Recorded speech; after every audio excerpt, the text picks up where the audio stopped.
His Excellency, the Governor of Kiambu County, Dr. Wamatangi, and the First Lady, the spouse to the Governor, Mrs. Anne Wamatangi, the Deputy Governor, Mary Kireka, the County Commissioner, the church fraternity present, the pastors, the Imam and Mudhamaki and the elders, and all other distinguished guests, not forgetting that I have spotted the Vice Chancellor of Jomo Kenyatta University, who is a daughter of Kiambu and also happens to be in our presence this afternoon, and all other dignitaries and members of the County Assembly, pamoja na wananchi wote wa Kiambu. Nataka kumshukuru Mungu kwa sababu ya siku hii ya leo, as we celebrate the 60th anniversary ya Kenya tangu tupate uhuru. Na jambo ambalo nilikuwa naliwaza asubuhi hii ni ya kwamba serikali hii ndio inaasha mwaka wa 70 ambao ndio mwaka wa completeness. Na kwa hivyo tunapotazama mahali ambapo tunaelekea, tunajua ya kwamba tunaelekea mahali pa ukamilifu. Na kwa hivyo nataka kushukuru kwa sababu ninajua ya kwamba serikali hii itatuwezesha na itatuongoza kuelekea mahali ambapo Mungu angetaka tuwe katika mwaka wa 70. Lakini jambo lile ningetaka kusema ni ya kwamba tunashukuru sana kazi ambayo tunaona ikifanywa kwa county, ikifanywa na governor wetu. Na governor, vile mimi ningetaka kukuomba adhuhuri hii ni ya kwamba tumeona wazazi wetu kiwasaidia sana, kama vile waziri wa agriculture amesema, katika hali ya kuweka mifugo. Tumeona ukiwapatia kuku, tumeona ukiwapatia fertilizer, tumeona ukiwapatia mbegu. Lakini gavana, mimi kama mama kaunti nasikia tuko bado kidogo, kwa sababu wazazi wamefurahi na wanashukuru. Shida yangu na shida yetu sisi wa mama ile kubwa sana hapa kaunti, na ukitusaidia tukifikia mwaka ujao gavana, hapa kwa kiwanja hii tutakuja tu kuimba, ni watoto. Gavana, tuna shida ya kazi za watoto na especially vijana. Tungekuomba sana gavana, hapa unapofikiria vile utainua maisha ya wazazi, watoto wetu wako na shida, vijana wetu wako na shida. Ukiwawezesha hata kazi kidogo kidogo ya mikono. Ofisi yangu ambayo inashikilia na pesa kidogo sana, ambayo unajua mama kaunti hupewa kidogo sana. Na nikisema hapa gavana, na wewe unapata ile mingi sana na ni mingi sana, na kuambia yako ni mingi sana na ni mingi zaidi. Gavana, tafadhali ukiweza na Mungu akuwezeshe, shida ambayo tuko nayo kubwa county ni wajiri wa kazi za vijana. Na ukituwezesha kupata hiyo kazi, na pia tuweze kushikana pia na ofisi yako ya sports, tuweze pia kuinua kazi ya vijana, gavana, tutakushukuru milele, kwa sababu vijana wetu wanaendelea kupitia mambo magumu, wanaingia katika pombe na hata maisha yale wanaishi ya madawa ya kulevya kwa kukosa kazi ya kufanya. Jambo lile lingine ningependa kuomba ni kwa county commissioner. County commissioner, tunashukuru kwa sababu ya kazi ile ambayo unafanya, lakini kama mambo ya pombe na dawa za kulevya hapa Kiambu, mahali kama Banana, hapo ni mahali ambapo imelemea na imekita mizizi. Tungekuomba county commissioner, tafadhali ushikiane pamoja na watu wako, utuwezeshe kumaliza hizi dawa ambazo ni za kulevya. Na pia ningeomba chama ambacho ni cha county, cha governor, ambao ni hawa watu wanadeal na lika, hata hiyo chama tafadhali governor uiangalie tena. Hawa watu muna license pombe mingi sana katika Kiambu. Unakuta mahali moja kuna vilabu mingi sana vya watu ambao wanauzia watoto wetu pombe ambazo ni haramu. Ningependa kuwaomba kama mama kaunti ya kwamba wamama wanapitia ugumu sana wa watoto, na kwa hivyo tukipunguza haya madawa, tukipunguza hii shida ya madawa, na gavana utuwezeshe kupata kazi ambazo ni za kufanyia hawa vijana. Ofisi kama yangu ambao tunafanya kazi na vijana, tushikiliane na ofisi yako tuweze kusaidia vijana wapate kesho yao ambayo imeharibiwa na vizazi ambavyo vimepita. Gavana, tutakushukuru milele. Kilio changu mimi kama mama kaunti ni vijana wetu watoke kwa barabara.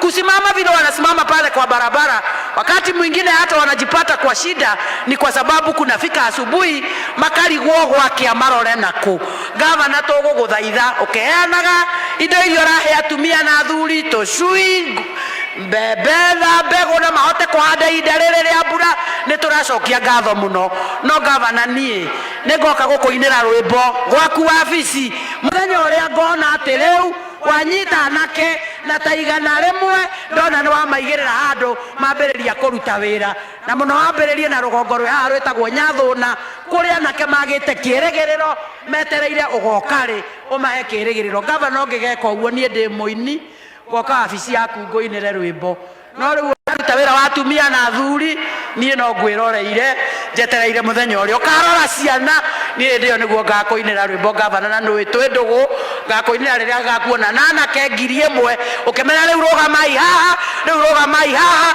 ucokeria na kiaitu gitio kiria magite gia kunyarwo nginya ni atumia ao ni kuinukaga moko matheri makoneka atari andu matehotete gavana wambiriria wanake maunjite tutwarane nawe tondu ndio maundu magakorwo memega na andu a Kiambu ndimumenyithie bururi wi moko-ini mega atongoria aria me mbere itu mugathe president na munini wake me kuria maratutwara na ithuĩ tumaumĩte thutha tukimenyaga gwĩ kũndũ kũrĩa tũrathiĩ na twagĩũka gũkũ kaunti nakuo tukarũmĩrĩra gavana witũ Kimani Wamatangi tukamwĩra Ngai no amũhe mĩaka ĩyo ĩngĩ 5 ĩkinya 10 etĩkĩra gũtũrutĩra ciana thĩna-inĩ niĩ gavana ta mama kaunti ngũrĩkio na gũkwĩra maũndũ no matatũ ona tũkĩaragia ũhoro wa bara mũthenya wa ũmũthĩ maũndũ nĩ matatũ anake aitũ na airĩtu aitũ ni marenda wira gavana andu acio mona maundu ma gwika turiuka haho gukuinira rwimbo ona tutiuka kwaria athimoi-ni Ngai.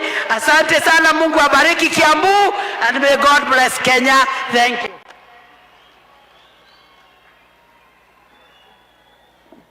Asante sana Mheshimiwa Wamuratha, tumpigie makofi tena. Anafanya kazi nzuri na alikuwa anafanya kazi nzuri hata kabla ya chaguliwe. Sasa ningetaka kuchukua nafasi hii kualika County Commissioner wa Kiambu ndio atusomee hotuba ya Mheshimiwa Rais. Karibu sana. Tumkaribishe kwa makofi. 1 2 3.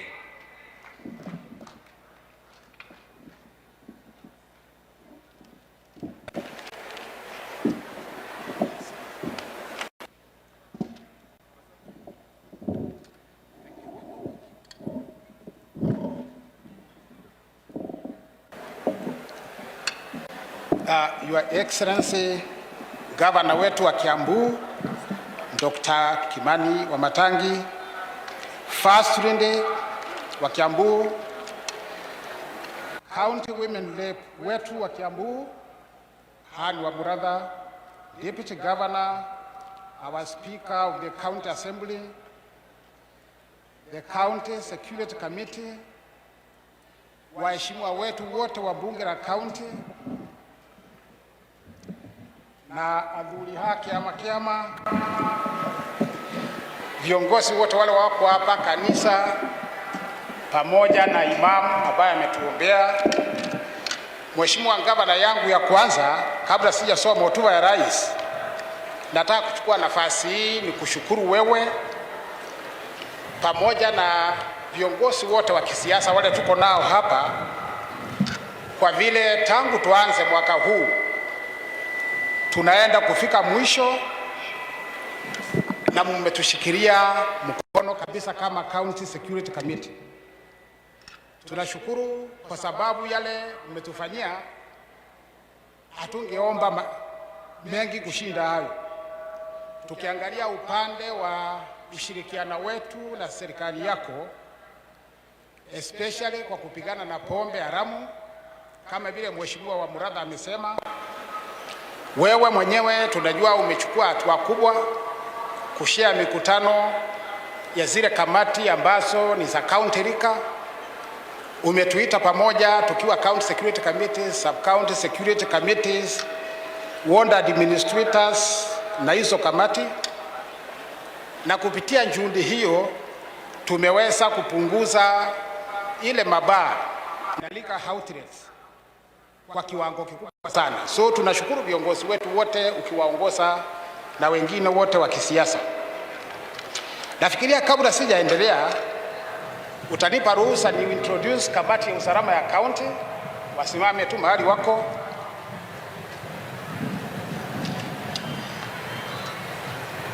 Ama kujeni upande huu, tukianzia na wewe.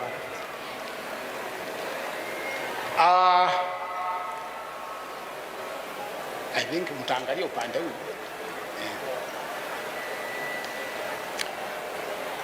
Ni wengi leo, ni wengi, na tuko na wawili ambao ni wageni hapa.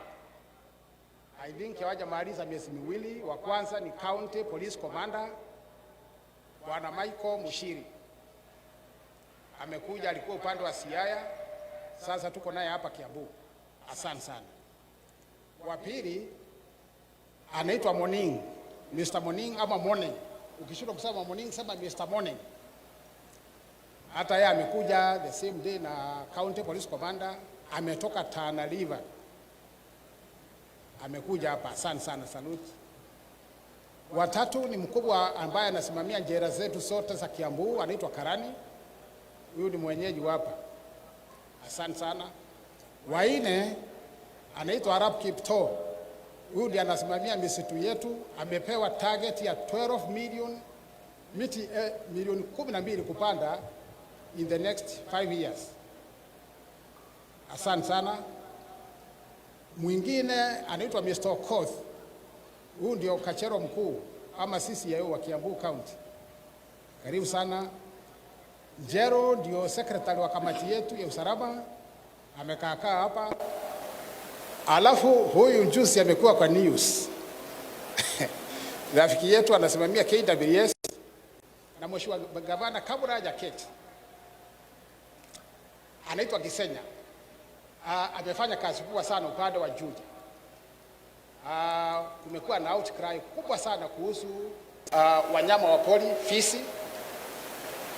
Ametafuta, amesiwinda kwa kazi ngumu sana. I think ameweza kuua 6 na zingine zimepotea zote. Tunatafuta. Atuambii wananchi waue, lakini sisi kama serikali tunawinda. So asante sana bwana Kisenya. Nataka kuchukua nafasi hii niseme tumeingia katika msimu wa Krismasi. Tunajua watu wengi hapa ndio wanaweza kujisahau kidogo, wanaingia kwa maulevi ambaye haina maana kabisa. Tunaomba tujihadhari ndio tuweze kufunga mwaka tukiwa salama. Tunajua wengi wanaweza safiri kwenda kutembea mahali mbalimbali, waacha wakiwa wamejulisha majirani zao ya kwamba wako, na sisi tutafanya patrol kwa sababu tumeliko askari wetu wote wale walikuwa likizo ndio waweze kushika doria mpaka Januari, wakati watu wengi watakuwa wamerudi kwa manyumba zao. Kwa mambo ya ulevi tumesema na hii ni hamuli tumetoa kama security committee ya machifu wetu wote, ma-OCS wetu wote na OCPDs na DCCs, ya kwamba hatutaki kusikia kuna mtu ameuawa na ulevi ya pombe. Tunataka kwamba wahakikishe wananchi wote mahali hako salama. So ulevi, madawa na wale illegal aliens, the Nigerians, tumesema hatutaki kusikia tuko na shinda hiyo Kiambu. Tumelia kwa muda mrefu, sasa ni wakati wa kila kiongozi yule amevaa uniform na asiyevaa uniform ahakikishe ya kwamba hizo shinda tunamaliza. Jambo lingine la pili, kuna jambo limekuwa likiendelea kutoka wakati wa corona. Kuna vijana wengi wanaendesha magari kutoka Nairobi on Sundays, wanakuja pale za Kidhunguri na Limuru kuja kufanya party ya kukunywa pombe, musiki na saa nyingine hata maanasa. Wiki 3 zimeisha, tumeanza crackdown. Tumekuwa tukishika juzi, tunashukuru polisi upande wa Limuru walishika kadhaa wakapeleka kotini. Tunasema hiyo mchezo tumefika marufuku kama County Security Committee. Tunashirikiana na serikali ya county kuhakikisha mahali pombe inakunywa ni lazima kuwe na permit. Kule kwa barabara hakuna permit iko huko. Hao vijana wanakuja mpaka na DJ. So tumesema tutaendelea na msako kali. Tumefanya operation Onda ya kuhakikisha tabia kama hiyo tumeifunga. Mwisho ndio niingie katika hotuba ya rais. Kuna wizi imekuwa ikitusumbua katika kaunti ya wizi wa transformer. Tumeweza kushika watu kadhaa na bado tunawinda wengine kwa sababu hiyo shinda tuko nayo. Tunasema transformer ikiibiwa usiseme ni shinda ya Kenya Power. Transformer ikiibiwa ni shinda yetu. Sisi ndio tunaingia kwa giza, sio Kenya Power. So tushirikiane na wananchi na serikali tuweze kuhakikisha hata hiyo shinda tumemaliza. Basi sasa wacha niingie katika hotuba ya rais ambaye nataka kuisoma kwa furaha kuu ikiwa my national duty na kwa kumwakilisha rais wetu wa Jamhuri ya Kenya. Speech by His Excellency Honorable William Samoei Ruto, PhD, CGH, President of the Republic of Kenya and Commander-in-Chief of the Defense Forces on the occasion of Jamhuri Day celebrations held on Tuesday, 12 December 2023 at Uhuru Gardens, Nairobi County. I am delighted to have the privilege of leading the people of our nation in celebrating the important milestone in our journey to national independence. 60 years ago, on a day like this, Kenya took its final step on the freedom struggle to become a sovereign state.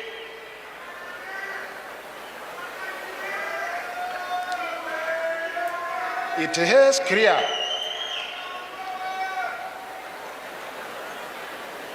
clear that we have made undeniable progress on many fronts, and as a result, our nation may be said to have come a long way in the right direction.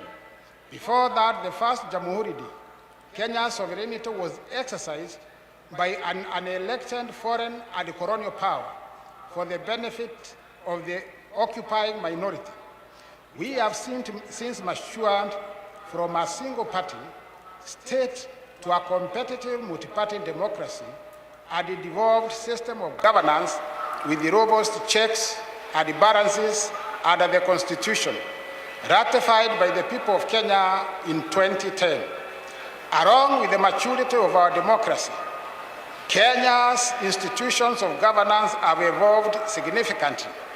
Parliament is now more ever an independent, assertive organ of the government with its own calendar and budget. As a result of this autonomy, party positions on important national issues are much more clearly defined, and whenever circumstances and the national interest demand, bipartisan engagements across political divide is pursued in a structured way. Proposals currently before Parliament on the enhancement of the autonomy of county assemblies prove that our assemblies are also making encouraging progress in their maturation into independent watchdogs, policymakers, and the representatives of the people in our counties. Devolution is growing its roots deeper to connect with the soul and the spirit of our nation. We have consistently allocated more resources and made them available on time, while supporting measures to further empower the county assemblies to become good stewards. Our political culture has also evolved considerably. We are now committed to making sure that at every election, our democratic competition is less about personalities and the tribes and more about issues and the national interest. As a result, the last general election, which serves as very solid beacon of this new direction, reflected the true will and the confidence of the people of Kenya in democracy.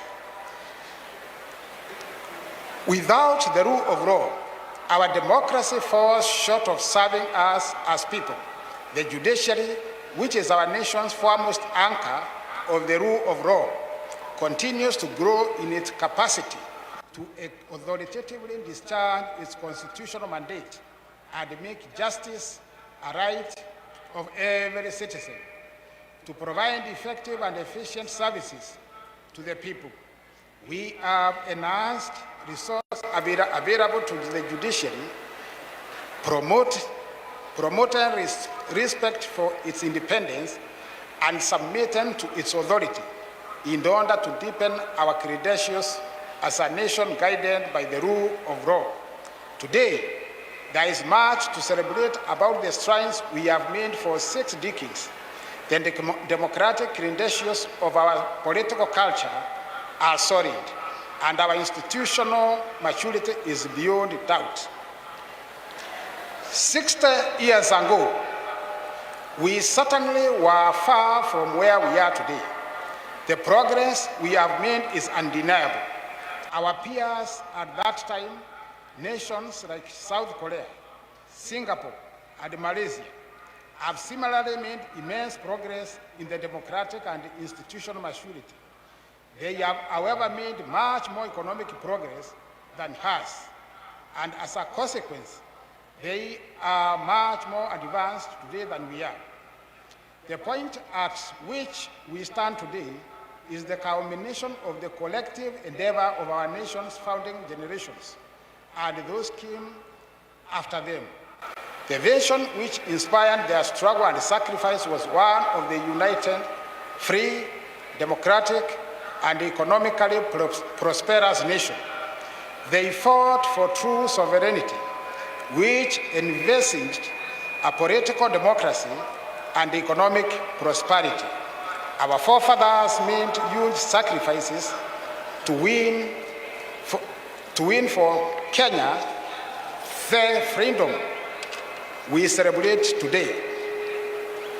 And the generations that followed them have made contribution progressively to bring our state, society, and economy to its present.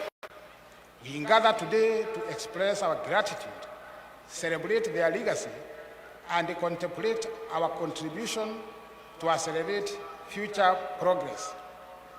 The responsibility of our generation beginning with this administration is to make smart choices and necessary sacrifices, just as our forefathers and those who came after them did, so as to match our economic progress with our democratic and political achievements. This is the assignment we took up in December 1, on day 1, that is 13th September 2022, and which